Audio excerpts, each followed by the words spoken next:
시위 대장이 대제사장 스라야와 부제사장 스바냐와 성전 문지기 세 사람을 사로잡고 또 성중에서 사람을 사로잡았으니 곧 군사를 거느린 내시 한 사람과 또 성중에서 만난 바 왕의 시종 5사람과 백성을 징집하는 장관의 서기관 한 사람과 성중에서 만난 바 백성 60명이라.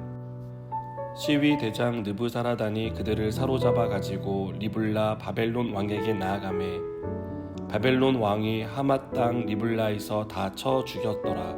이와 같이 유다가 사로잡혀 본토에서 떠났더라.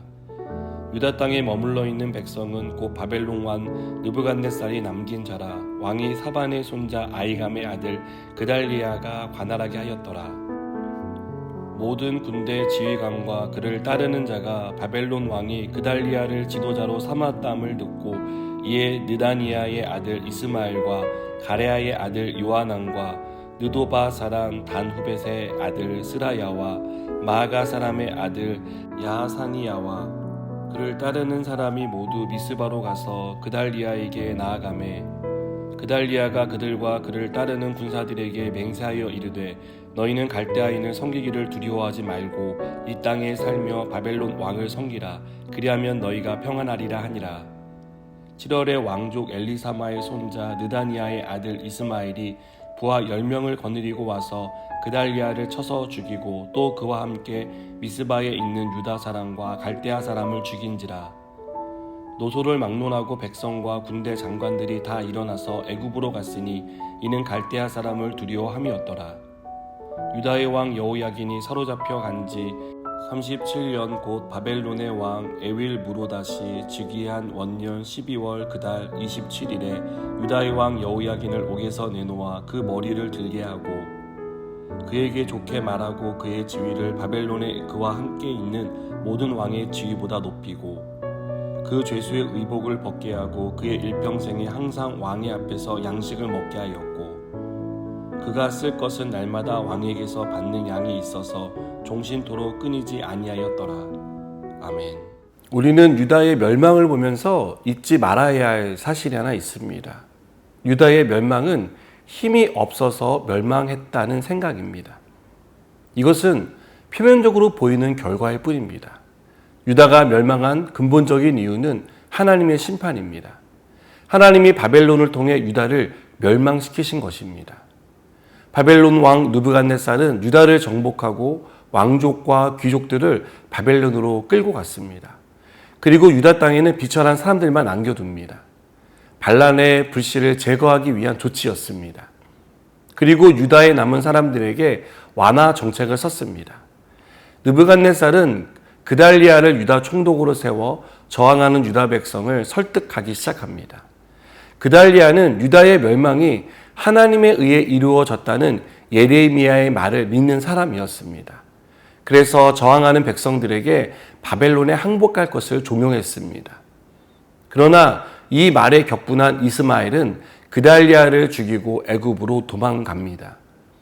같은 내용을 다루고 있는 예레미야서를 보면 바벨론이 세운 총독 그달리아를 죽인 일로 그와 함께했던 요하난과 백성들이 위험에 빠졌다는 것을 말해줍니다.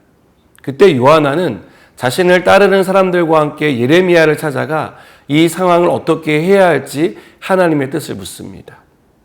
예레미야는 애굽으로 도망가지 말고 이 땅에 남아 있으라고 말하며 하나님의 뜻을 전합니다. 하나님이 함께 하실 것이니 바벨론 왕을 두려워하지 말라는 것이었습니다. 하지만 바벨론 왕의 보복이 두려웠던 요하난과 그를 따르는 사람들은 하나님의 뜻을 따르지 않고 애굽으로 도망합니다. 끝까지 하나님을 의지하지 않는 불신앙을 보입니다. 유다의 멸망은 하나님의 말씀을 따르지 않은 불신앙에서 비롯되었습니다. 하나님이 말씀하셨지만 듣지 않은 결과는 심판과 멸망이었습니다. 이렇게 유다는 바벨론에게 멸망당하고 역사에서 서서히 사라지기 시작했습니다. 그러나 영원히 사라질 것 같은 유다에 대해 하나님은 희망의 메시지를 주십니다. 바벨론에서 포로로 살던 여호야긴이 지위를 회복하는 것을 통해 영원히 잊혀진 것 같던 유다의 미래가 어둡지만은 않다는 것을 보여주십니다. 여호야긴은 무려 37년 만에 포로에서 벗어났습니다. 그는 잊혀진 존재였습니다. 그러나 하나님은 잊지 않으셨습니다. 이것은 하나님이 멸망한 유다를 잊지 않으셨다는 것을 보여줍니다. 하나님이 버리셨고 더 이상 돕지 않는다고 생각했지만 하나님은 버리지 않았고 여전히 돕고 계시다는 것을 우리에게 가르쳐 줍니다. 여러분, 우리 인생이 끝난 것 같다는 생각이 들 때가 있을 것입니다. 무엇을 해도 안 될 것 같다는 확신이 들 때가 있을 것입니다. 내 주변에는 나를 도와줄 사람이 하나도 없다라고 생각이 드는 때가 있을 겁니다. 그러나 그때에 하나님을 잊지 마시기 바랍니다. 하나님은 우리를 잊지 않으시고 우리를 도와주십니다. 하나님은 모든 것을 포기한 우리에게 희망이 되어주시고 살아갈 소망을 주십니다. 그래서 하나님은 하나님의 생각과 우리의 생각이 다르다고 말씀합니다. 우리는 재앙을 만나 망했다고 생각하지만 하나님은 평안으로 인도할 테니 걱정하지 말라고 말씀합니다. 우리의 미래가 사라졌다고 생각하지만 하나님은 하나님이 펼치시는 새로운 미래를 주겠다라고 말씀합니다. 여러분, 끝이 아니라 새로운 희망을 주시는 하나님이 우리 하나님입니다. 우리가 평생을 붙들어야 할 분이 하나님입니다. 오늘도 하나님을 붙들고 살아가는 저와 여러분 되길 바랍니다. 기도하시겠습니다. 하나님, 우리가 어떠한 상황에서도 하나님만 붙들고 나아가기 원합니다. 끝까지 주님을 의지하는 믿음의 사람들 되게 하여 주시옵소서. 예수님의 이름으로 기도드립니다. 아멘.